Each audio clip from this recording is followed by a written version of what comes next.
Estamos ao vivo? Acho que já estamos. Vamos só botar um...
Olá, gente, boa tarde. Estamos começando mais uma semana, mais uma palestra da Semana da Química.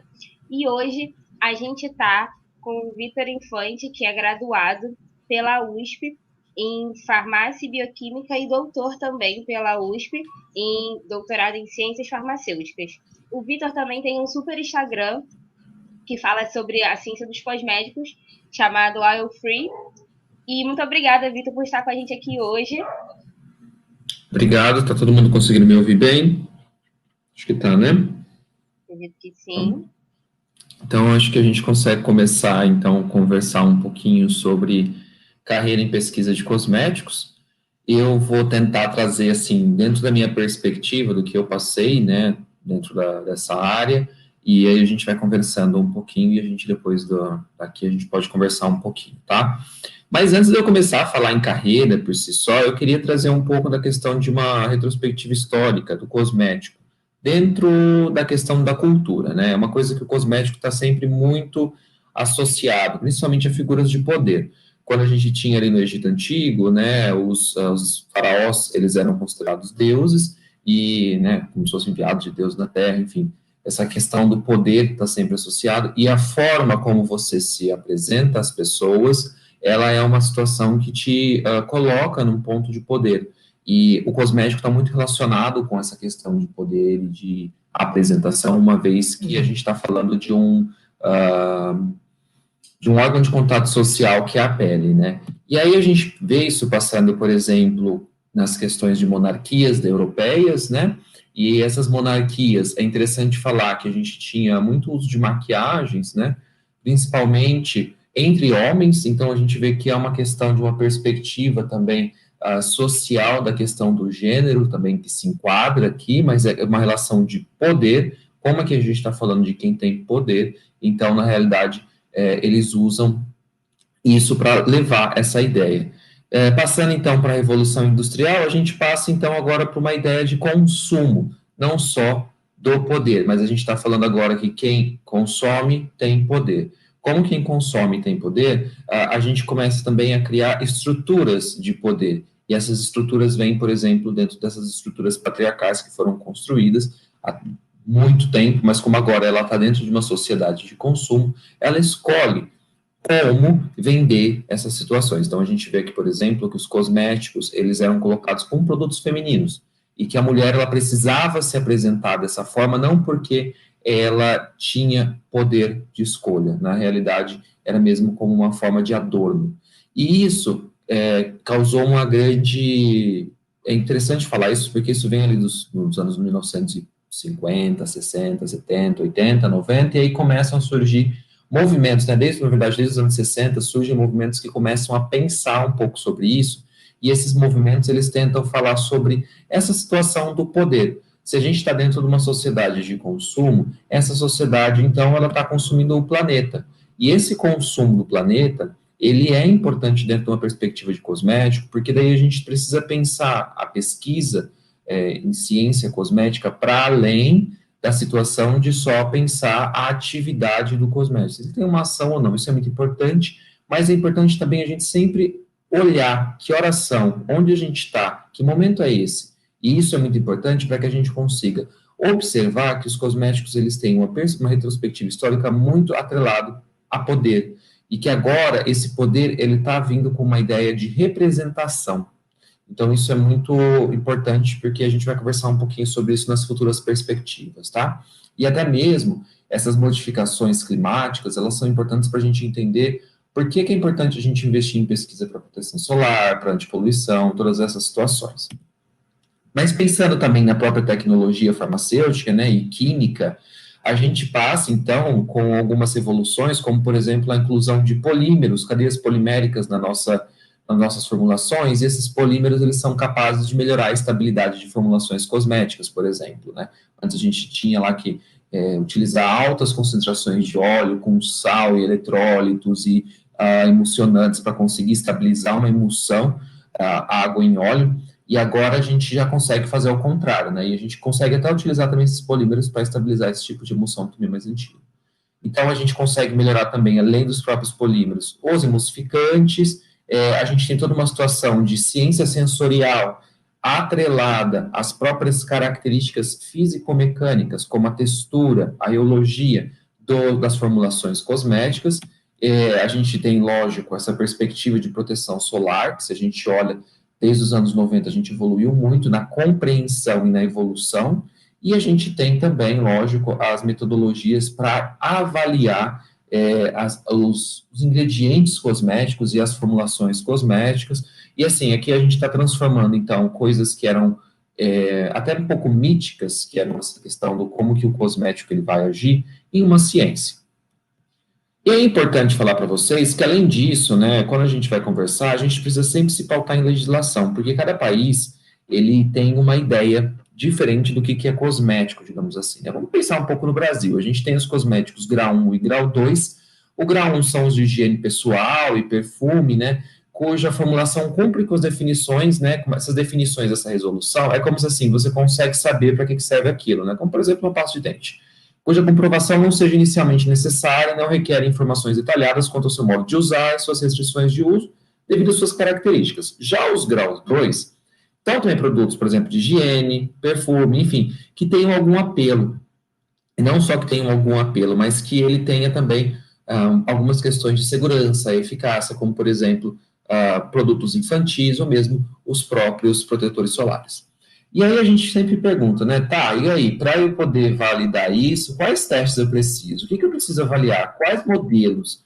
Quais informações podem ou não constar em uma embalagem? Quais as condições de trabalho, invase, produção necessárias para trabalhar com esses ingredientes para fazer esse produto? Então, você vê que a gente pensar em ciência, a gente precisa também estar conectado com legislação, porque senão a gente faz uma ciência muito desconexa do que a gente está observando hoje em dia, do que tem de legislação. E às vezes a ciência ela traz mais informações para conseguir que essa legislação ela melhore e ela consiga, por exemplo, rever alguns ingredientes ou não, né? Enfim, tem também a questão própria do acesso à biodiversidade brasileira, que é um ponto muito importante, porque, enfim, é um acesso à nossa biodiversidade. E aí, no desenvolvimento de produtos cosméticos, né, todo mundo acha que ali, misturou umas coisinhas, beleza, mas quando você vai pensar formar um creme, né, quando você vai pensar no desenvolvimento de produtos cosméticos, principalmente com protetores solares, que são um pouco mais complexos, você já vai começar a perguntar, é grau 1 ou grau 2? Quais testes? O que eu preciso avaliar? Quais informações podem ou não podem constar na minha embalagem? Como deve ser esse protetor? Eu devo usar apenas filtros inorgânicos, filtros orgânicos? E o sensorial? É facial? É corporal? Preciso pensar em proteção no espectro visível? O que posso fazer para melhorar o produto? E a relação VA-UVB? Como alcançar? Está conseguindo fazer isso? O que há de mais novo na literatura científica sobre esse tema? Quais ingredientes eu posso utilizar e quais eu posso evitar? Socorro, né? A gente fica meio perdido, a gente fica ali totalmente rodando.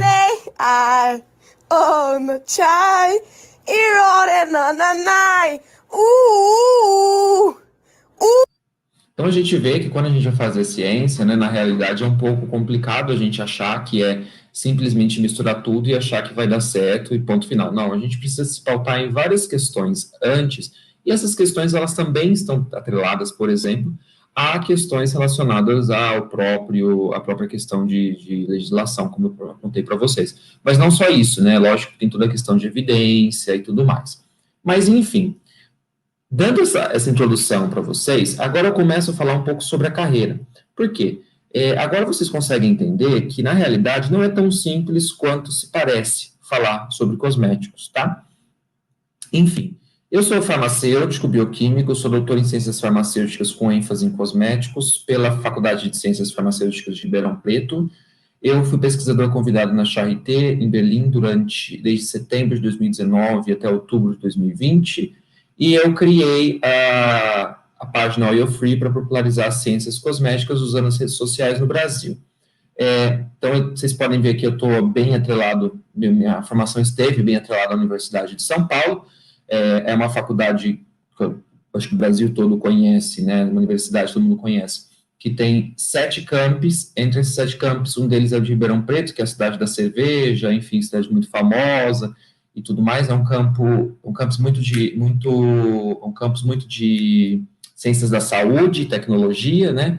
Se você colocar ali São Carlos nesse eixo, então você tem um eixo de tecnologia aplicado à saúde, principalmente.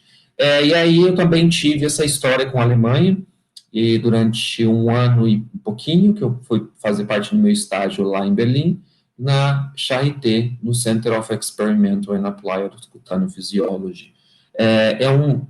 Nessas casinhas aqui, gente, para vocês terem uma ideia, isso aqui é no centro da Alemanha, no centro de Berlim, né? Você vai, quando você estiver lá para ver o Bundestag, você vai ver o prédio da Charité, porque lá não tem prédios altos, então você consegue ver esse prédio lá no meio. E a gente ficava nessas casinhas aqui, no último andar sempre, dependendo da área que a área de clínicas e de atendimento clínico, né, e de pesquisa. Então eu ficava numa dessas aqui, e essas aqui são as poucas casinhas alemãs que você consegue ver no centro de Berlim, porque a guerra destruiu tudo, mas como lá era um hospital, né, tem aquela situação que o hospital não pode jogar bomba, né, não pode destruir durante a guerra, né, durante a Segunda Guerra, tinha esse acordo. Mas, enfim, aí é uma faculdade de medicina, e lá, essa faculdade de medicina, ela não é uma faculdade que oferece todo o curso. É como se você tem as outras faculdades lá as outras universidades em Berlim, e aí elas oferecem o curso básico, e a Charité oferece como se fosse o internato. E aí, essa de medicina, essa faculdade, ela está atrelada, né, algumas partes dela, Humboldt, por exemplo, que é uma outra universidade que seria meio que como eles têm um tamanho parecido, assim, em produção e tudo mais, quanto a USP, assim, por exemplo, né?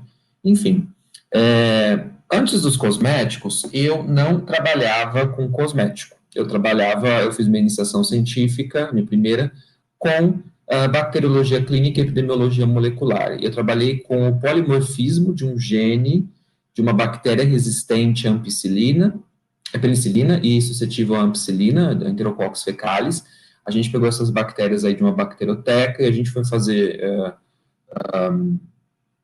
tanto PCR quanto sequenciamento para conseguir, genético, né, daquela proteína, para conseguir ver se tinha alguma alteração, alguma mutação, e como essa mutação, ela afetava o perfil de resistência. Então, eu comecei, na verdade, fazendo esse trabalho, que tem muito mais a ver, né, se a gente for olhar, uma área bem aplicada à saúde, né, eu fiz esse trabalho durante toda a minha graduação, e até o 4º ano, mais ou menos, aí eu tive uma publicação e tudo mais, eu já tinha na minha cabeça que eu queria ser cientista, mas eu ainda não sabia mais ou menos a área que eu queria seguir, né? E aí, depois que eu trabalhei com isso, eu comecei a pensar em sair dessa área e ir para uma área mais pensando, assim, em tecnologia farmacêutica. E aí, eu fui fazer um estágio em pesquisa no NEATEC com a professora Maia Campos, com a professora Patrícia. E eu não, em 2014 eu estava no meu 4º ano, em 2015 eu precisava fazer, né, esse estágio, era obrigatório dentro do meu currículo, a gente tem que fazer um estágio, não interessa em qual área, mas a gente tem que fazer um estágio. E aí eu fiz o estágio em pesquisa com a professora Patrícia, e aí lá eu estudei estudo clínico de eficácia de cosméticos, fisiologia da pele, utilizando técnicas de imagem biofísica da pele, estudos de textura e rheologia aplicados a cosméticos, com correlação relacionada ao sensorial e performance, e a relação entre marketing, sociedade e cosmético também ela aplica bastante na pesquisa dela. E aí, né, dentro disso a gente começou a trabalhar, e uma das coisas que a gente tinha, eu comecei a estudar como que homens e mulheres eles se comportavam frente ao consumo de cosméticos. Eu pequeno, né, mesmo para estágio, assim, e aí a gente viu que uma coisa que a gente observou nesse estudo é que os homens brasileiros, eles não aplicavam o protetor solar tão frequentemente como as mulheres. Isso me deu uma perspectiva futura para estudar o fotoenvelhecimento aplicado ao conhecimento dos homens, né? Então, isso me deu uma perspectiva porque eu faria no meu doutorado. E aí também eu comecei a trabalhar com essa plataforma aqui, que é o texturômetro, para estudar a influência de concentração e tipo de polímero na textura de cosméticos. Então, ele vai dar para mim assim, a gente coloca aqui a formulação, ele vem com uma velocidade descendo aqui, ele vai penetrar nessa formulação de uma forma controlada, e aí a gente consegue ver essa influência nessa concentração e tudo mais, como que vai afetar viscosidade, consistência, coesividade. E eu comecei a trabalhar com isso no meu estágio, e aí uma das alunas de mestrado naquela época, que hoje em dia ela está no doutorado, ela me chamou para fazer parte de um trabalho dela com ela, né, onde a gente queria ver uma correlação entre as medidas físico-mecânicas, então, por exemplo, do texturômetro e rheologia, com o sensorial. E aí a gente fez algumas formulações, variando concentrações de polímeros e ceras. A gente viu, especialmente, que ceras, elas têm uma influência maior nessas texturas da formulação do que polímero, as que a gente estudou, tá? E aí a gente foi tentar avaliar essa correlação, e a gente observou que há uma boa correlação entre essas características. E isso foi muito importante para a gente hoje em dia, porque por conta do coronavírus a gente não pode fazer mais painel sensorial, né? Por conta do distanciamento social. E aí, para conseguir contornar esse problema, hoje em dia a gente usa o texturômetro para conseguir encontrar parâmetros de textura que vão ser aplicáveis para o sensorial. Então, que a gente consiga ter essa em algum ponto, né, não vai ser totalmente substituível, mas em algum ponto a gente consegue transpor isso. Então, durante a minha graduação, eu tive contato com isso, que aí comecei a pensar, bom, talvez seja legal para um doutorado direto, né? E porque eu já tinha publicação, né? Essas publicações aqui vocês estão vendo que saíram depois, eu já estava no doutorado, 2018 e tal, e 2019, mas eu já tinha duas, então eu poderia tentar o doutorado direto pelo meu programa. E aí eu fui aprovado em agosto de 2016, e aí eu entrei no programa de ciências farmacêuticas da FCFRP, com o projeto que era pesquisa e desenvolvimento de produtos cosméticos para o público masculino com óleos essenciais, caracterização da pele, eficácia clínica, perfil de consumo e influência da publicidade. Eu tive bolsa da FAPESP durante todo o meu doutorado, e aí isso me possibilitou fazer o meu estágio na Charité durante o meu doutorado mesmo, né? Enfim. No Brasil, eu estudava, eu até tirei esse slide aqui, gente, numa apresentação que eu fiz para eles lá, que eu achei que foi bem fácil de conseguir entender, deixei até em inglês. Aqui eu estudei a relação entre as normas masculinas, a utilização de protetores solares e como isso afeta a saúde da pele entre os homens. Também tinha a questão de desenvolvimento de produtos cosméticos focados especialmente em fotoproteção e melhora de pele fotoenvelhecida, e a correlação entre os parâmetros físico-mecânicos, a fisiologia da pele e o sensorial. Tinha a eficácia clínica, lógico também, mas que também acaba entrando um pouco com a Alemanha, onde eu estudei especialmente a penetração de óleos essenciais de filtros UV no extrato córneo, para ver a segurança deles, as propriedades ópticas, capacidade antioxidante, proteção em luz visível dos protetores solares, e também essas correlações também, porque acabava assim, aqui no Brasil, eu fazia essa questão do texturômetro, da rheologia e tudo mais, do sensorial, e lá eu usava as técnicas de biofísica e imagem que eles têm super avançadas para conseguir ver se tem alguma correlação. Então, foi uma coisa bem bacana para a gente conseguir trabalhar assim, juntos. E aí, o primeiro trabalho, assim, que eu chamo de destaque no meu doutorado foi a questão da investigação do fotoenvelhecimento em homens jovens, né? E durante o doutorado eu estudei a relação do homem brasileiro com produtos cosméticos e como que isso impacta na saúde da pele, e percebi que há um distanciamento dessa população com relação aos hábitos de fotoproteção, né? E isso é ocasionado especialmente por uma barreira machista que associa o uso de cosméticos com o público feminino, e em uma sociedade machista como o Brasil, o feminino é visto como inferior e que precisa ser evitado pelos homens. Esse tipo de estudo, gente, ele já existe, tá? Não só a minha perspectiva de pesquisador. Aqui é a primeira vez que a gente atrelou o consumo, a sociedade e as técnicas de biofísica e imagem da pele, que a gente consegue fazer análise da pele de forma não invasiva, em vivo, junto, a gente fez tudo isso junto. Geralmente os estudos, eles tinham alguma questão, assim, era um questionário que trazia algumas informações, e assim, de diferentes culturas, então a gente vê que isso já está, assim, bem documentado, está sendo bem difundido na literatura, especialmente nos últimos anos, porque acreditava-se antes que era simplesmente por conta que a pele do homem ela tem uma capacidade de antioxidante menor, por conta que não tem a questão do hormônio feminino que acaba dando uma auxiliada ali também, na questão antioxidante. Mas a questão não é essa, a questão é que realmente há essa barreira. Se tem uma capacidade menor ainda por cima, poxa, por que não usar, né?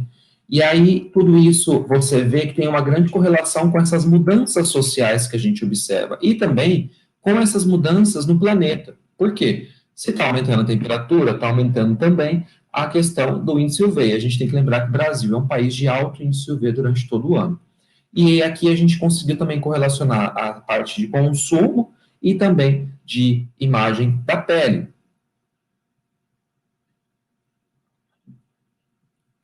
Em 2018, durante o congresso da ISBS, eu ganhei o prêmio de jovem pesquisador, apresentando esse trabalho nos Estados Unidos, né, e aí a gente conseguiu mostrar isso, tá, demorou um pouquinho para a gente publicar, mas que foi um trabalho que a gente ainda está construindo, a gente tem mais outras evidências que a gente está agora trabalhando para publicar e tudo mais, mas que mostra que não tem como a gente não pensar cosmético sem pensar a sociedade, porque eu posso desenvolver o produto mais maravilhoso pensando na pele do homem, pensando em todos os pontos da fisiologia cutânea masculina, e eles não vão usar porque simplesmente tem uma barreira social para o uso. Ainda pensando nesse trabalho, né, a gente viu que os homens que já utilizavam cosméticos, eles reclamam do sensorial para continuidade de uso de protetores solares. Quem não usava nunca reclamava, porque não tem um contato com o produto, né? E isso é muito importante para o desenvolvimento, para a melhora dos produtos cosméticos. Então, aqui a gente traz muitas evidências para dentro do desenvolvimento de produtos cosméticos, mesmo pensando no trabalho que ele tem um cunho social, né? Isso é muito importante para vocês entenderem que, às vezes, a gente precisa pensar a ciência para além de só um ponto, né, no espaço. A gente precisa pensar ali onde a gente está. E aí eu entro nessa parte de estudo de formulação e eficácia de protetor solar, que eu vou mostrar para vocês o quanto que estudar cosmético, ele é altamente multidisciplinar, envolve várias disciplinas, e por isso que, apesar de eu ser farmacêutico, a gente está numa disciplina aqui numa semana, né, na verdade, de química, eu fico completamente livre para falar com vocês sobre isso, porque vocês vão ver que a gente precisa de muita química, a gente precisa de muita física, e químico sabe bastante isso. Talvez tenha que correr um pouco atrás sobre fisiologia da pele, mas que também eu como farmacêutico tive que correr durante o meu doutorado, porque apesar de ter tido durante a graduação, eu senti necessidade, porque eu não lembrava dessas morfologias muito específicas de um determinado órgão, né? Então, é uma coisa que a gente sempre tem que buscar, esses aperfeiçoamentos. Então, pensando um pouco na base, né, a gente começou a trabalhar no doutorado, como que a gente ia fazer essa base de formulação, né? Como que ia ser, como que eu ia estabilizar isso, né? E aí eu pensei nos amidos, e aí eu trabalhei com amidos de tapioca, amido de milho, e a combinação de ambos, eu vi que a combinação de ambos, ele tinha uma característica que lembra um pouco uma emulsão, né? Não é bem uma emulsão, mas você consegue lembrar, porque tem uns glóbulos dispersos numa fase contínua, e que talvez seria interessante, talvez eu conseguisse pensar a sua utilização. E aí eu fui comparar, né, esses amidos com outros polímeros, como a hidroxietilcelulose e o AVCP. Esses dois polímeros, eles são muito utilizados na indústria cosmética, e um é de origem natural e o outro é de origem sintética, tá? Os amidos, eles são de origem natural e eles apresentaram um sensorial muito parecido com o de origem sintética, sendo que foram melhores do que o hidroxietilcelulose. Essa hidroxietilcelulose, a gente usa muito e ela dá mesmo um sensorial, às vezes, meio pegajoso. E é uma coisa que a gente gostaria de poder trocar sempre, né? Então, a gente acabou tentando optar pelos amidos, eu fui trabalhar mais com eles, vi que esse sensorial tinha uma diferença, né? Que foi um painel não treinado, 40 participantes, e eles davam uma escala de 0 a 10 de acordo com o que eles sentiam, tá? E aí tinha um problema, né, com relação a isso, que a base de amidos, ela apresenta partícula. Então, lembra que eu comecei lá aquele monte de perguntas que eu fiz para vocês? Então, aqui já começam várias perguntas. Então, se eu tenho uma base que ela tem partícula, porque o amido está em particulado, principalmente o amido de milho, utilizar filtro inorgânico poderia ser um problema, porque também são partículas. E aí, como que eu vou fazer uma emulsão, que é um sistema semi-sólido e não sólido, com muita partícula? Poderia ficar um sensorial muito complicado. Então, o que eu achei de solução seria usar filtros orgânicos, filtros que são chamados de química, baseados na cadeia química do carbono. E a gente precisa tomar alguns cuidados quando a gente vai usar esses filtros, tá? Porque eles podem penetrar mais na pele, então isso a gente conhece, já sabe, dependendo da formulação, eles podem penetrar um pouco mais. Isso não quer dizer necessariamente que eles vão ser tóxicos, que eles vão matar as pessoas, calma lá, não é bem assim. Mas se a gente pode reduzir ao máximo essa penetração e deixar só no extrato core, melhor, né? Eles podem ser incompatíveis entre si, podem recristalizar se forem vendidos de forma sólida, né? Então, se eu compro a matéria-prima e eles são sólidos, e a hora que eu vou lá dispersar eles, se não está bem disperso, eles podem recristalizar, e esse recristaliza, a hora que você passa, você sente, assim, então, um arranhãozinho, né? E não está legal. E podem apresentar incompatibilidades com outras substâncias da formulação. Então, a formulação eu teria que pensar em ser o mais inerte possível. No desenvolvimento, né, eu pensei, então, em filtros orgânicos, eu pensei em 3, que tivessem boa compatibilidade entre si. 2 deles foram maiores do que 500 Dalton. Por quê? Porque quando você tem o tamanho da molécula, né, você vai ter esse Dalton. Esse Dalton ele tem relação com o tamanho da molécula, vocês devem saber isso melhor do que eu. E aí vocês sabem que tem alguns filtros que são maiores do que isso, que eles foram desenhados para ser maiores do que isso, porque isso dificulta a penetração no extrato córneo. E aí eu usei 2, que são maiores do que 500 Dalton, o terceiro não, mas ele também não é tão pequenininho, sabe? E ele auxiliava na estabilização de um outro. Um FPS teórico de 30, sem diluentes de filtro, então eu não usei diluentes porque eu não queria um toque oleoso, então a gente usa, às vezes, alguns diluentes. São cadeias carbônicas de tamanhos variados para conseguir melhorar a dispersão dos filtros. Então, o que eu usei? Eu pensei assim, um dos meus filtros ele é líquido, o outro é pó, e o outro era uma dispersão coloidal. A dispersão coloidal eu coloco no final, o em pó eu disperso no líquido, dissolvo no líquido, e aí eu já uso o próprio filtro que é líquido como diluente do outro filtro. Então, aí eu consigo reduzir essa oleosidade que fica do próprio filtro. E aí eu também teria uma auxiliação, um auxílio na estabilização com partículas de amido, tá? E aí a gente tem que lembrar vocês uma coisa importante, né? Um protetor solar, ele não protege só absorvendo a radiação, ele pode também refletir, né? Então você pode ter aqui a reflectância, né? Essa Fresnel reflectance, ou você pode ter um aumento do caminho do fóton. Então, o que você está querendo dizer para vocês? Isso aqui é como se fosse um dispersamento da luz. Então, a luz ela vai encontrar caminhos ópticos maiores por conta de algumas substâncias que é como se elas aumentassem esse caminho do fóton. Como elas vão aumentar esse caminho do fóton, a chance de ser absorvido é muito maior. E também pode acontecer a reflectância difusa. Então, é muito importante que a gente consiga ter essa discussão. Quando a gente vai formular um filtro, a gente não pode pensar só em absorção. Então, um filtro físico, às vezes, né, um filtro inorgânico, ele vai auxiliar nessa reflectância difusa, de aumentar esses caminhos ópticos por conta das partículas, mas não são só filtros inorgânicos que fazem isso. Existem outras substâncias que fazem isso e a gente pode trabalhar essa ideia. E aí, os filtros solares que eu usei, por exemplo, foi o Tinosorb M, que ele tem uma absorção e um espalhamento muito interessante. Só que uma coisa interessante, esse filtro aqui, ó, ele tá como se fosse como se fosse nanopartículas também. Ele meio que mimetiza os filtros inorgânicos. E aí ele tem uma absorção em todo o espectro UV e um pouco também, ele vai ter aqui um pouquinho na luz visível. Então ele já traz algum benefício para além da luz UV, que eu pensei naquela época, eu falei, bom, pode ser interessante. Eu lembro que quando eu comecei a fazer isso em 2017, essa discussão de luz visível, ela estava começando a ganhar uma forma, e aí eu falei, por que não, né? Pode ser alguma coisa interessante para a gente estudar no futuro.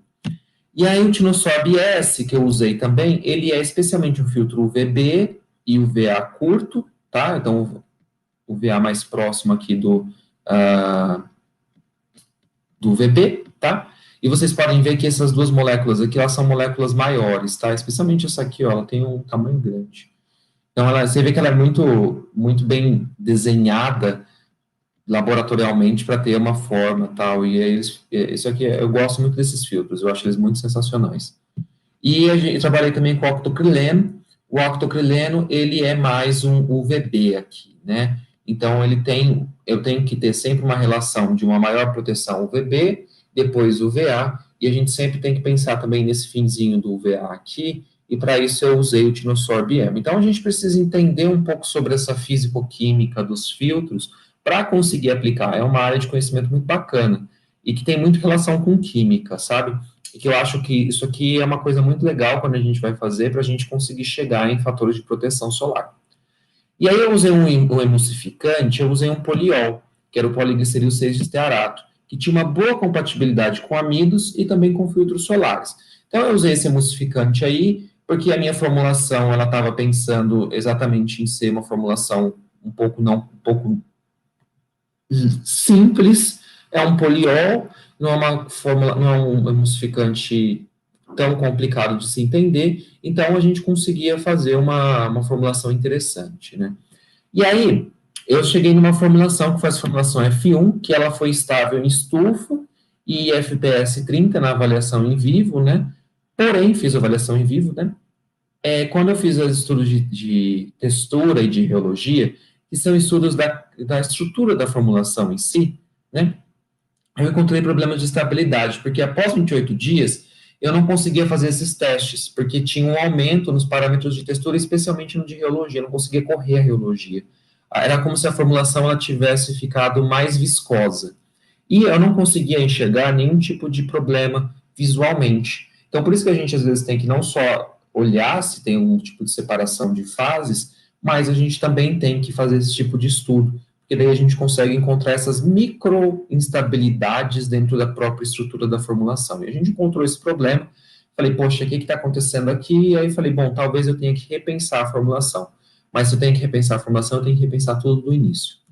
E aí, esses aumentos, né, quando eu me dei por conta, era por conta de um balanço inadequado de emulsificantes, emolientes, e na formulação eu utilizei um filtro líquido e um em pó, né, como eu já expliquei para vocês.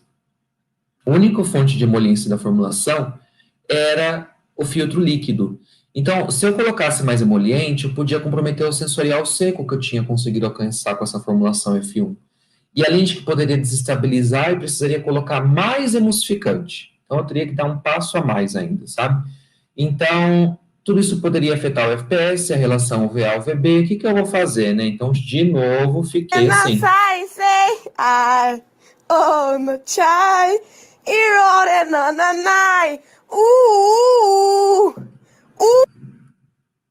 E é legal porque aqui a gente vê que uma simples modificação, ela pode comprometer todo o nosso trabalho de meses, às vezes até anos, e a gente tem que às vezes voltar lá para o início para entender. Então, ciência também a gente precisa ter um pouquinho de paciência. E aí a gente encontrou a solução que foi utilizar uma PEG-lanolina. A lanolina, ela é um emoliente, né, muito utilizado já pela indústria farmacêutica e cosmética, e o PEG, ele é um emulsificante, tá? Então, é como se fosse um emoliente emulsificante ao mesmo tempo, sabe? E aí o polietileno glicol, ele também é um poliol, e ele pode atuar como emulsificante, enquanto que a lanolina é esse emoliente, de quebra, ele não é um ingrediente muito utilizado para protetor solar. Então, eu poderia estudar essa aplicação. Então, seria uma inovação, pensando assim, Alguma coisa que já que eu vou ter que fazer, né, já que eu tive essa obrigação de fazer o protetor solar de novo, pode ser interessante para eu estudar mais a fundo às vezes, né?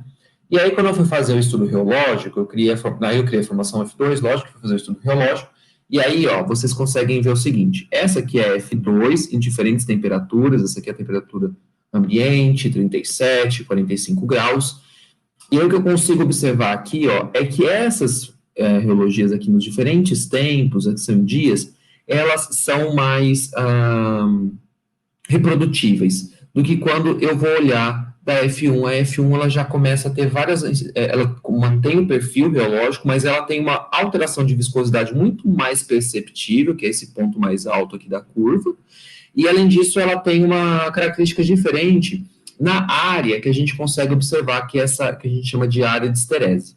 Então isso aqui é um ponto interessante que eu achei interessante, né? E tive que mandar fazer o FPS, e aí tá. Mandei o FPS da F2, e o FPS in vitro eu não vi diferença, as duas tinham uma boa relação, o VA, o VB, elas tinham ali um bom perfil de absorção no UV, tudo bem que a gente tem que lembrar que tem que perceber aqui que a F1 é mais variável os resultados do que a F2, então a F2 já mostra que ela é mais estável, né, no FPS in vitro, mas quando eu fui fazer o em vivo, eu vi que a F2 aumentou o FPS. Eu falei, ué, mas o que está acontecendo? Eu tive que mandar fazer de novo, né, o FPS, porque eu achei que estava errado, e deu os resultados bem parecidos na realidade, então até os laudos vinham separados, mas no fim eu acabei tendo que ter mais dado para fazer, né, a estatística, foi interessante isso. E aí a gente teve o resultado aqui, como a gente pode observar, da F2, ela um FPS de 55, acho que foi mais ou menos 2, 3, e aqui de 36, mais ou menos 6. Então, assim, eu cheguei no 30 com a F1, mas com a F2, que eu só coloquei um emoliente que emulsificante, aumentou o FPS. E aí você pode falar para mim, se você não conhece um pouco, você vai falar assim, então provavelmente a PEG-lanolina ela absorve no V. E, na verdade, né, não é essa a explicação para ter quase esse dobro de FPS. E aí foi a nossa ideia de estudar na Alemanha essa questão. E aí a gente ficou novamente igual o cachorrinho da Tovilô, rodando, rodando, rodando. E quando a gente foi olhar a F1 e a F2, a gente queria entender, então, se tinha... A primeira questão é, será que está penetrando mais o extrato córneo, né? Como que é essa situação? E aí a gente viu que, na realidade, não. Os dois têm o mesmo perfil de penetração no extrato córneo, ficam em até mais ou menos 30% do extrato córneo, então, ou seja, os filtros não estão penetrando, está super tranquilo. O que a gente viu é que a F2, ela meio que, quando a gente aplicava lá na pele, ela reduzia a rugosidade da superfície cutânea. Era como se a F2, ela conseguisse melhorar o microrrelevo da pele e ela se dispersasse de uma forma mais homogênea. E aí, quando a gente foi fazer essa tomografia lá na Alemanha, a gente observou isso e, na realidade, foi até assim, uma certa comoção no começo ali, porque essa F1, ela é como uma emulsão, ela se comporta quando vai fazer essa tomografia, a gente consegue ver esses glóbulos e tudo mais. Mas a F2, ela tinha esse comportamento meio diferentão, era uma coisa meio como se fosse uma massa mesmo, né? E aí a gente ficou meio sem entender, mas quando eu olhei e bati o olho, quando eu bati o olho e comecei a pensar nos resultados, foi o que eu pensei. A F2, ela se comporta de uma forma diferente da F1 e ela consegue dispersar melhor na superfície da pele e por isso ela melhora o FPS, porque é como se os filtros eles estivessem mais bem dispersos. Para lembrar a gente que nenhum protetor solar ele protege 100%. Então o que a gente está conseguindo é melhorar essa dispersão. E essa melhor dispersão de filtros na superfície da pele levou a esse aumento de FPS. E aí, quando a gente vai ver, isso aqui seria o intubo, né, porque seria ali só a formulação numa superfície de vidro, e no in vivo, né, usando confocal, isso aqui na superfície da pele mesmo de pessoas, a gente consegue ver que a F1 ela se dispersa na superfície da pele, mas você consegue ver que tem espaços, né, branco. É assim que é uma emulsão, gente, na superfície da pele, quando a gente aplica naquela quantidade grande que é o de protetor solar, né, de 2 miligramas por centímetro quadrado. Ela fica nesse comportamento. Mas a F2, a hora que eu fui ver, ela tem uma massa mesmo, cobrindo toda a superfície da pele. E olha que interessante, ela não só tem uma massa, como ela tem essas interações como se ela criasse mesmo uma formulação plastificada, eu chamei, né? Essa formulação plastificada, ela consegue melhorar essa interação da própria formulação com os outros componentes da formulação e também com a pele. Então, olha que interessante, isso veio de um pequeno erro, não vamos chamar de erro, mas de um problema, que aí eu fui tentar arrumar esse problema, e esse problema trouxe para mim uma solução, e que aí eu fui estudar a fundo lá na Alemanha para conseguir chegar nessa situação. E aí a gente já publicou até esse trabalho, né, que a gente viu que a diferença aqui entre as duas, a F2, ela tem basicamente só essa lanolina aqui, pegzilada, né, e o que acontece, que é bem interessante, é que essa aqui tinha valores altos de tixotropia, que é aquela área do ponto que vai e volta da reologia, porque a reologia, ela vai analisar o quê? Sabe quando você esfrega seu creme na pele? Aquilo ali é reologia, tá? Quando você está aplicando uma força num semissólido, ele vai se desestabilizar, ele se desestabiliza na superfície da pele e ele volta se rearranjando depois de um tempo. O que acontece é que para algumas formulações, especialmente as que têm alguns tipos de componente em detrimento de outros, ela volta se arranjando de uma forma mais lenta do que outras. O que acontece é que isso daí vai afetar essa área de tixotropia. Se a área é maior, quer dizer que ela está rearranjando de uma forma mais lenta, tá? E aí essa maior área que a gente observou na F1 é exatamente por isso. Já a F2, a gente teve uma área bem menor. Então isso mostra que o que está acontecendo é que a hora que você espalha o protetor, ele já está voltando. E sabe o que é interessante? Não sei se vocês já fizeram isso com protetor solar, vocês começam a espalhar no rosto, e aí você para de espalhar. A hora que você vai tentar espalhar um pouquinho de novo, ele já tem uma resistência maior, porque você já começou esse processo, que é um processo meio que de uma formação de filme na superfície da pele. E é legal que a gente conseguiu esse aumento no in vivo e tudo mais, e foi uma colaboração que a gente conseguiu fazer com a Alemanha para conseguir observar isso. Só que assim, né, eu fiz esse ponto, só que aí lá uma das professoras perguntou para mim, será que essas formulações conseguem proteger além do UV? Aí eu falei, olha, tem o Tinosorb M, né, então pode ser que dê alguma coisinha. Ela falou, não, mas vamos dar uma analisada, porque eu acho, que ela já tem um conhecimento bom de formulação e tudo mais, que essa parte de formulação aí que você fez na F2, ela vai ter uma carinha diferente, assim, então acho que a gente consegue trabalhar algumas coisas. Então, daí, uma coisa que é importante lembrar a vocês é que a luz visível, ela sempre aumenta o estresse oxidativo, especialmente os comprimentos relacionados à luz azul, que elas estão mais próximos do UVA. Então, a gente queria ver se o protetor ele aumenta o espalhamento da luz visível, já que nada da formulação absorve nessa parte do espectro. A gente fez lá, viu que não absorvia, mas será que não aumenta? Porque se ela tem essa rede tão bem feita, ela pode aumentar essa espalhabilidade da luz, né, esse espalhamento da luz visível. E além disso, a gente também queria entender se teria alguma questão de atividade antioxidante envolvida ali, né? E aí, lembrando vocês dessa ação dos fotoprotetores que eu falei, aqui é puramente física, entrando na conversa. Quando a gente foi trabalhar os antioxidantes, a gente usou a reação de DPPH, onde a gente tem um controle, né? Essa reação de DPPH, a gente usava a ressonância eletroparamagnética, é um pouco diferente de fazer a espectroscopia.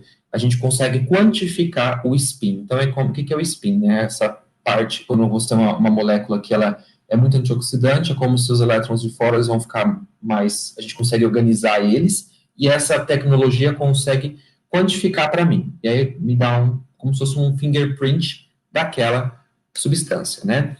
E aí eu fiz isso para o DPPH, e aí eu fiz para o produto, que eu colocava o DPPH e colocava o produto e deixava correr a reação. A gente fazia a medida, né, inicialmente, só que depois de algum tempo, você tinha uma alteração de cor, na verdade a gente nem quer que chegue no amarelo, porque essa técnica é muito sensível, e a gente tinha que avaliar essas concentrações e tudo mais, e a gente chegava numa redução desses picos que davam o fingerprint da substância, que no caso aqui, a gente está falando do PPH. Se isso acontecia, quer dizer o quê? Que tem uma atividade antioxidante envolvida. E a gente fez isso com as formulações dos fotoprotetores. Por quê? Se aumenta o estresse oxidativo, a luz visível, é interessante que eles tenham uma atividade antioxidante. Então, a gente fez essa análise, e aí a gente observou que o F1, ele tinha um fator de proteção antirradical livre inferior ao F2. O F2 tinha esse aumento. Depois a gente fez também a medida da lanolina, sozinha, da PEG-lanolina. E a gente viu que a PEG-lanolina ela tinha exatamente a diferença entre os dois. Não é exatamente, mas vamos colocar aí que vai dar um valor muito próximo. Então, a gente atribuiu esse aumento no fator de proteção de radical livre com essa adição da lanolina na F2. Então, a gente vê que ela melhorou a FPS, melhorou a proteção de radical livre, e a gente foi estudar agora as propriedades ópticas, né? Que seria esse espalhamento de luz. Normalmente, quando a gente usa filtros inorgânicos e nanopartícula, a gente aumenta o espalhamento, mas há uma redução da capacidade antioxidante, porque é como se ele funcionasse como uma de catalisação de reação, né? Se o F2 aumentar o espalhamento, isso pode ser algo totalmente novo, porque seria a primeira vez que a gente conseguiria aumentar o espalhamento de luz ao mesmo tempo que a gente aumenta a atividade antioxidante, porque a gente não está usando uma partícula, né? E o que a gente observou? A gente observou que a transmitância, então o que é a transmitância? É o quanto de luz que vai passar. Da formulação F2 era menor do que da F1. O que a gente espera, tendo em vista o que a gente observou naquela imagem lá em cima que eu falei para vocês antes, sobre a tomografia, que dá para ver bem que a F2 ela dispersa bem na superfície da pele, enquanto que a F1 deixa alguns espaços. E aqui a gente está falando exatamente da luz visível. Ó, vocês conseguem ver luz visível aqui, vocês veem que a transmitância para eles no UV é bem diferente.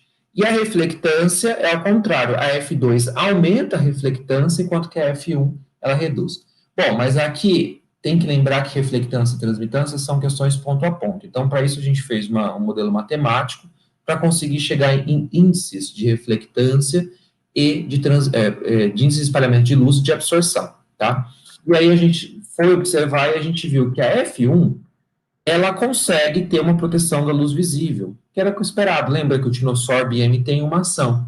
Mas a F2, ela tem, assim, um booster dessa capacidade, especialmente na região da luz azul e violeta, que é essa região aqui, ó, que é a de maior interesse para a gente. E aí, então, o que a gente conseguiu ver? E elas não absorvem, tá, gente, muito bem nessa região. Aumentou a FPS, aumentou a atividade antioxidante e espalhamento de luz. Olha que coisa interessante. E aí a nossa última pergunta é, será que de fato protege da luz visível, pensando na intensidade solar? Então, o que a gente pensou? A gente foi usar a ressonância eletroparamagnética, onde a gente usava o modelo de orelha de porco, a gente usava um marcador de spin, que é o PCA, mais uma vez, a gente vai colocar numa ressonância, então vai ter um fingerprint, então vai ter como se fosse os picos desse marcador, certo? E aí, quando a gente colocava em luz solar, então a gente, na verdade, a gente tinha uma medida para saber a intensidade da luz numa distância controlada, e a gente colocava ele numa distância, como se fosse um mini sol, com os filtros que a gente colocava para ter só o comprimento de onda visível.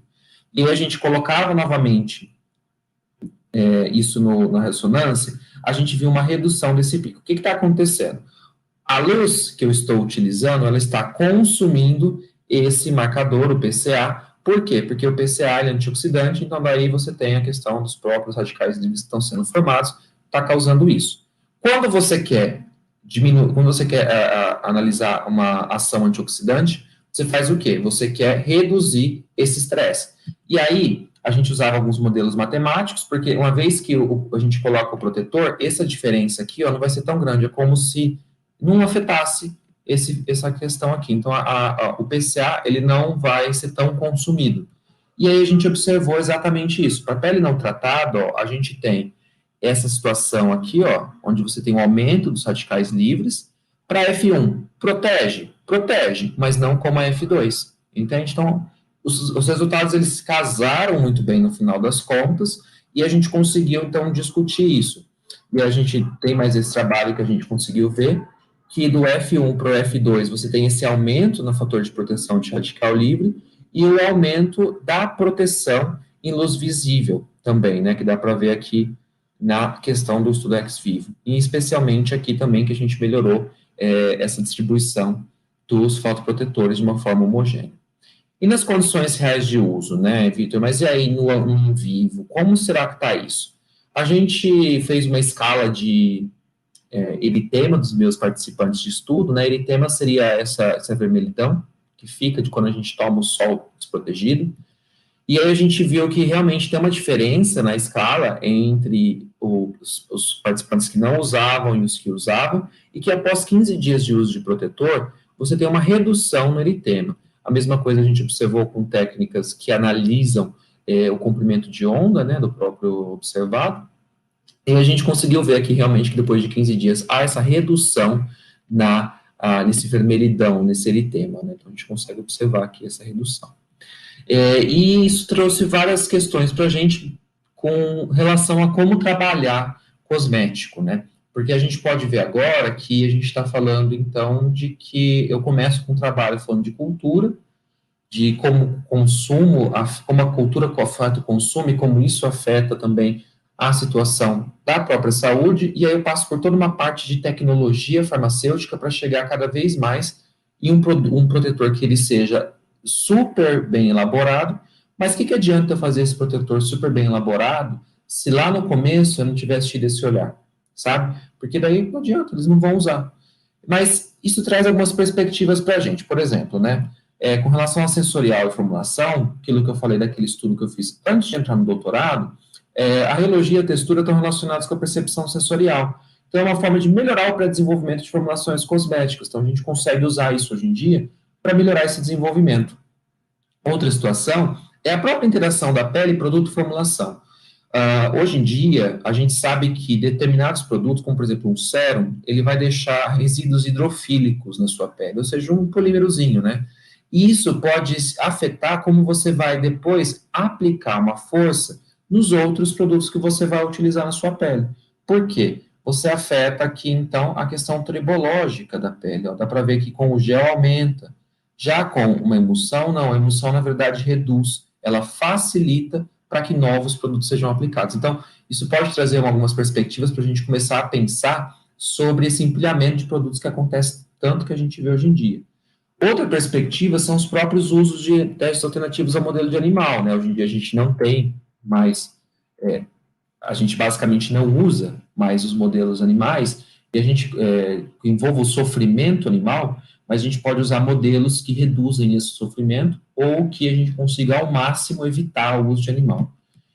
Os métodos de biofísica também para avaliação de cliente cosmético, que também acaba sendo uma redução, né, dos próprios animais, então como técnicas para avaliar a barreira da pele, hidratação, também para ver sebometria, né, ver a quantidade de sebo superficial, a questão própria da coloração da pele, a questão de viscosidade, a própria, que eu mostrei lá para vocês, que foi aquele último gráfico que sobe, assim, que seria a tribologia, então como que é para espalhar na pele, a microscopia confocal, que são microscopias que a gente consegue observar a epiderme a nível histológico, sem ter que cortar ninguém, a ressonância também a ultrassonografia, na verdade, que a gente consegue observar a derme, fotos de alta resolução, tudo isso traz muita perspectiva para a gente conseguir avaliar esses claims. O que são os claims? Então, isso tem uma capacidade de reduzir óleo, ser hidratante, essas coisas.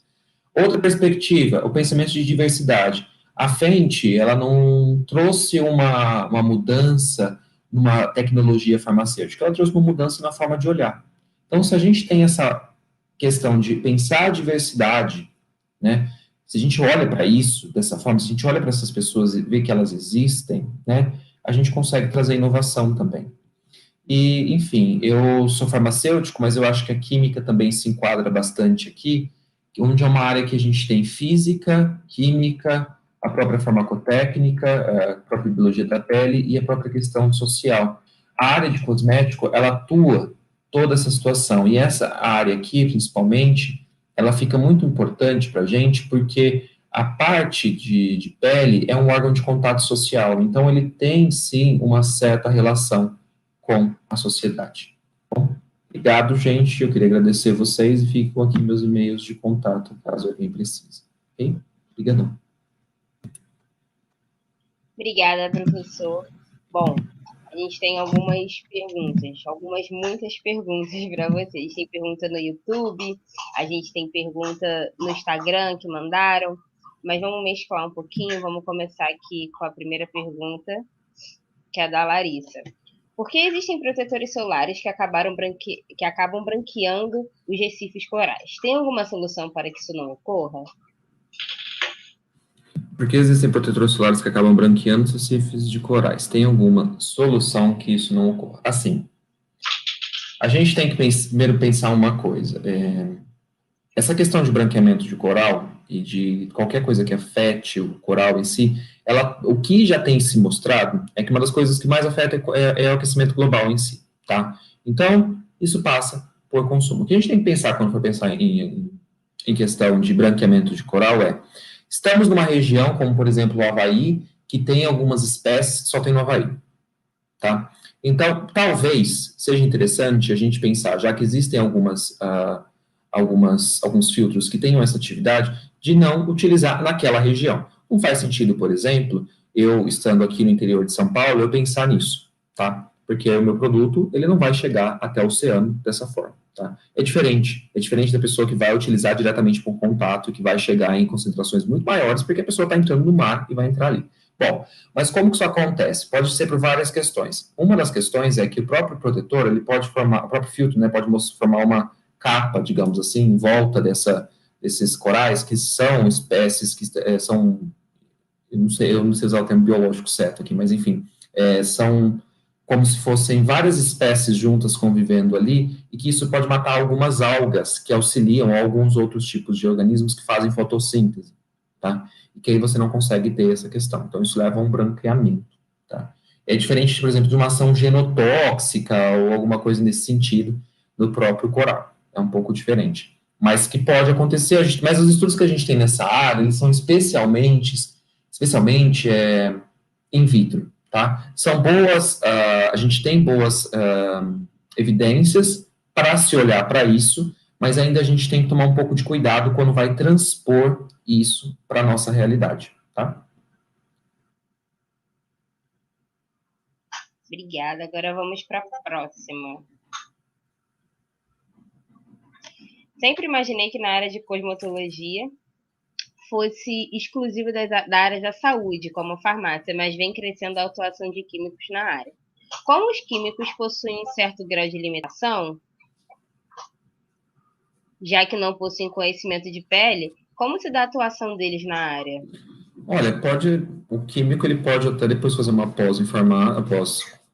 mesmo lá nas faculdades de ciências farmacêuticas, por exemplo, e pode aprender um pouco sobre pele e aplicar, né?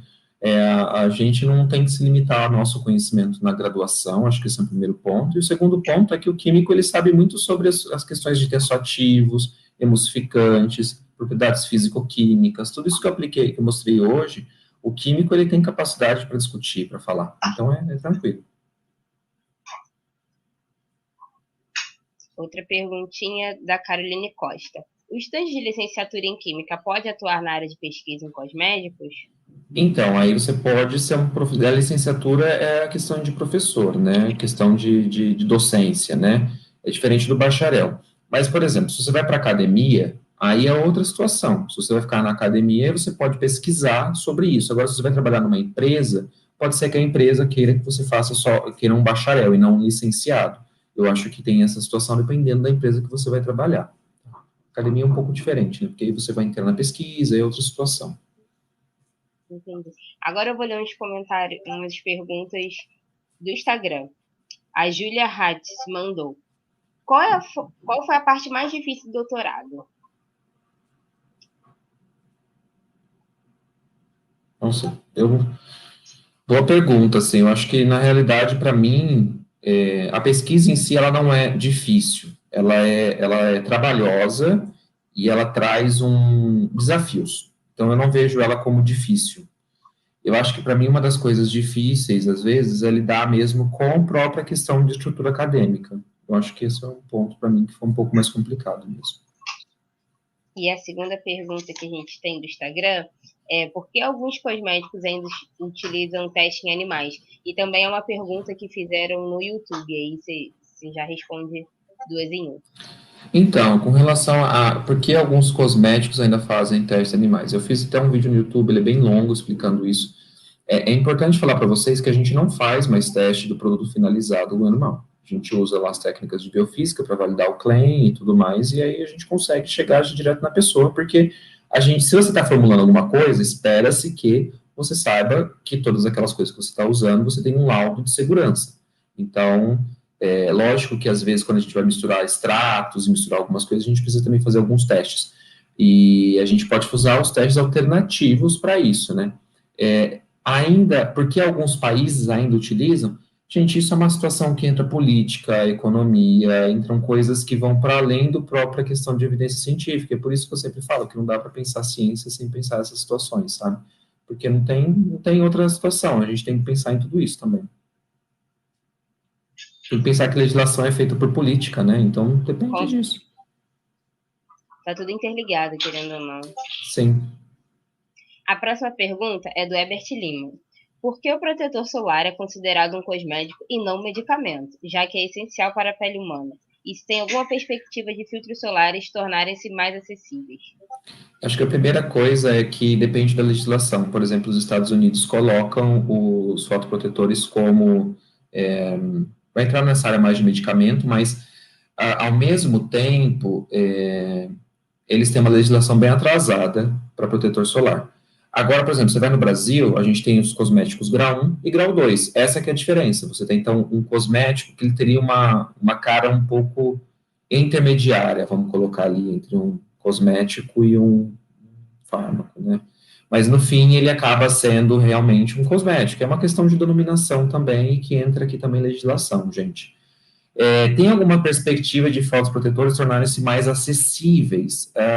Eu acho que já existem alguns bem acessíveis, com relação a preço, sim, mas uma das coisas que eu sempre penso é que precisa ser mais acessível no ponto de vista do próprio, a gente pensando no Brasil, a gente tem um sistema único de saúde, né? Então, isso teria que ser pensado também no sistema único de saúde. Mas como que a gente vai levar isso para um sistema único de saúde? Existem algumas condições e tudo mais que até entregam, mas não é uma coisa universal, tá? Então a gente precisa dar uma pensada nisso realmente para tornar isso acessível de fato. Entendi. Obrigada. Vamos para a próxima. Tem alguns elogios aqui também, falando que amor o doguinho da apresentação. A próxima pergunta. Por que existem cremes faciais ou batons que têm FPS 15 na embalagem e fala que não é um protetor solar? Porque ter FPS não quer dizer necessariamente que é um protetor solar. Protetor solar tem que ter o fator de proteção solar que está relacionado com a proteção UVB e também tem que ter a própria proteção UVA. Alguns filtros, como eu mostrei na palestra, eles só protegem UVB. Então, não tem como garantir uma proteção UVA. E aí você não pode chamar isso de protoprotetor. Você pode chamar de hidratante, por exemplo, hidratante com FPS. Entendeu? Então, ele não tem a proteção UVA. Uma das coisas, né? Vamos para a próxima pergunta da Letícia Cieira. Poderia explicar um pouco mais de como avaliam o FPS de uma composição? Então, o teste que ele é padronizado, você usa pessoas de FPS até 4, se eu não me engano, 3, eu acho que é 1, 2, 3, acho que é até 3, eu tenho que ler isso certinho, mas você usa pessoas com um determinado fototipo. Esse fototipo ele tem relação com a cor? Tem, mas ele tem mais relação com a sua reação frente ao sol, e aí você usa a região dorsal aqui, e aí você aplica uma quantidade de 2 miligramas por centímetro quadrado de fotoprotetor, e você irradia a quantidade de UV, né, uma quantidade que ela é determinada e tudo mais, com relação ao que a gente tem do sol e tudo mais, e aí você depois tem a formação do eritema. E essa formação do eritema é o quê? Fica vermelho ou não. Se tem uma proteção, vai formar bem menos. E aí você tem toda uma equação que você chega nesse valor de FPS. Qual que é um grande problema que você tem hoje em dia? É que essa avaliação é visual, né? Então isso daí acaba sendo... Depende muito da pessoa que está fazendo a avaliação. Então por isso que podem haver variações no método, entre as pessoas, entre as equipes que fazem. Então são pessoas muito bem treinadas para fazer essa avaliação do FPS. Entendi, obrigada. Larissa Brito. Quando um cosmético vence, o que acaba acontecendo com as reações do produto e por que usar vencido pode ocorrer reação alérgica? Ó, a reação alérgica pode ocorrer a qualquer momento, mas na questão de usar vencido pode ocorrer mais reação alérgica, porque vamos pensar, eu vou dar um exemplo, só para dar uma forma de vocês conseguirem entender. Alguns óleos essenciais, quando eles mudam, eles são fragrâncias, né, às vezes utilizados como fragrâncias, enfim, quando eles mudam, depois de um tempo, eles vão, alguns dos seus componentes, eles vão mudar, sofrem uma reação, e aí se transformam em componentes que seriam um pouco mais, moléculas que seriam um pouco mais reativas, e mais fotoalergênicas, com relação com o sol, ou só mesmo, né, com própria irritação cutânea. Então, é uma própria questão do tempo e da estabilidade da formulação, né, gente? Tem que pensar que cosméticos são sistemas instáveis, temporariamente estáveis, que eles vão estar temporariamente estáveis por conta da situação de você usar emulsificantes adequados para conseguir formar emulsões adequadas que vão conseguir fazer com que a água e o óleo ali conversem, que eles não gostam um do outro. Mas isso é uma questão mesmo de tempo. E isso pode afetar também a própria questão da segurança do produto, por isso que a gente tem que usar dentro do tempo de validade. Entendi, professor. Obrigada. Aqui a gente tem mais elogios. A Flávia agradecendo. Obrigada, professora, adorei a palestra, foi uma aula incrível. A Beatriz também agradeceu por ter respondido a pergunta. Mais uma perguntinha. Já ouvi falar de protetor químico e físico. Realmente existe a diferença? No que são diferentes? É que assim, a gente tem que lembrar que existe o protetor, ele é a formulação de proteção solar que tem filtros UV.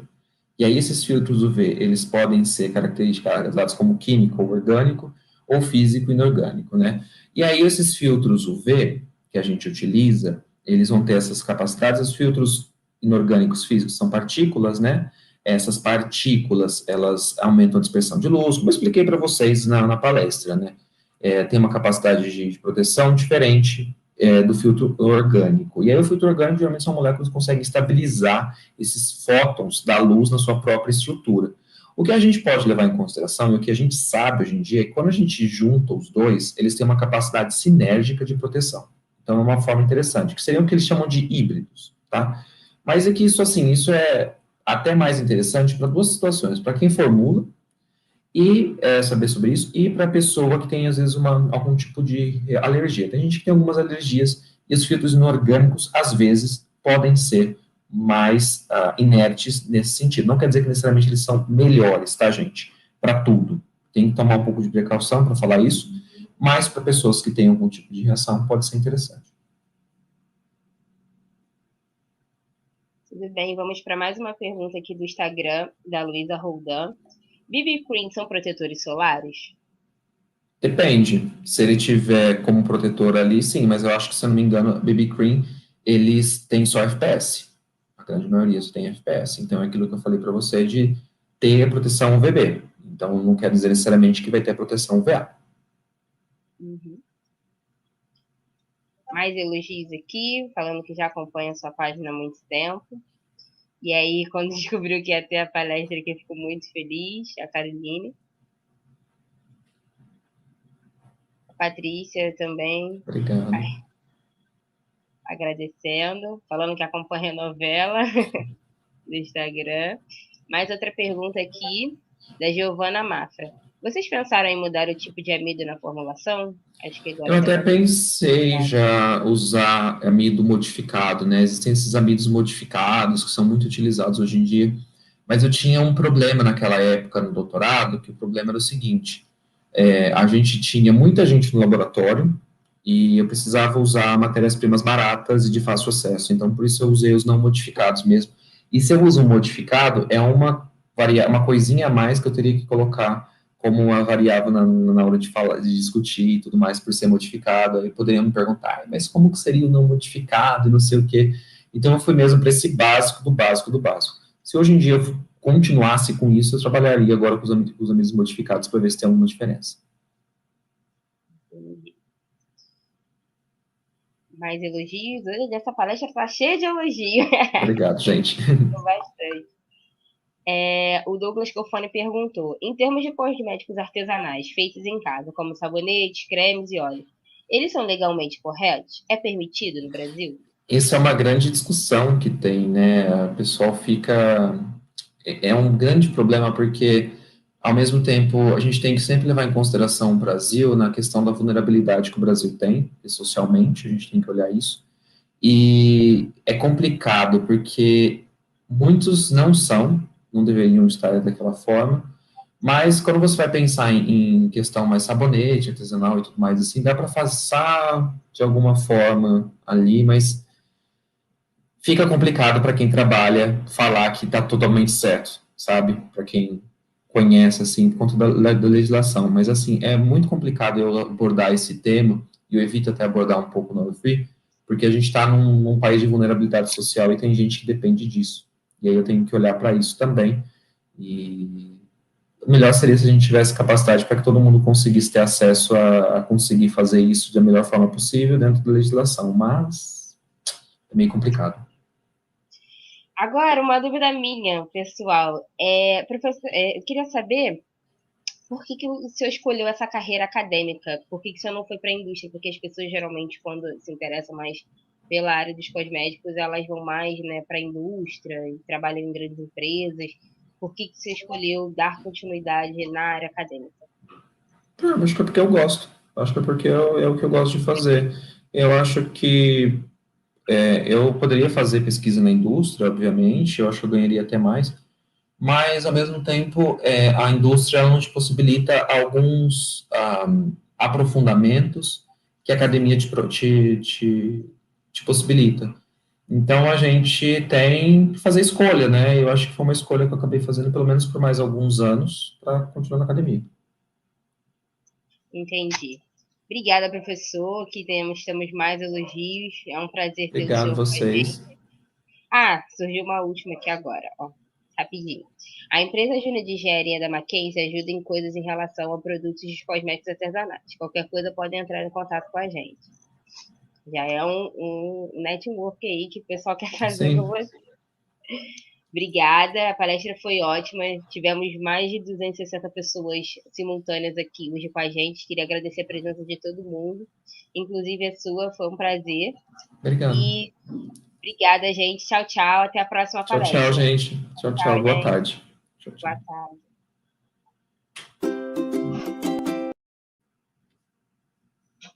Ah, temos os avisos. A próxima palestra vai ser agora. Aí... Ui, me cortaram nos meus avisos. Vamos aos avisos que a gente tem.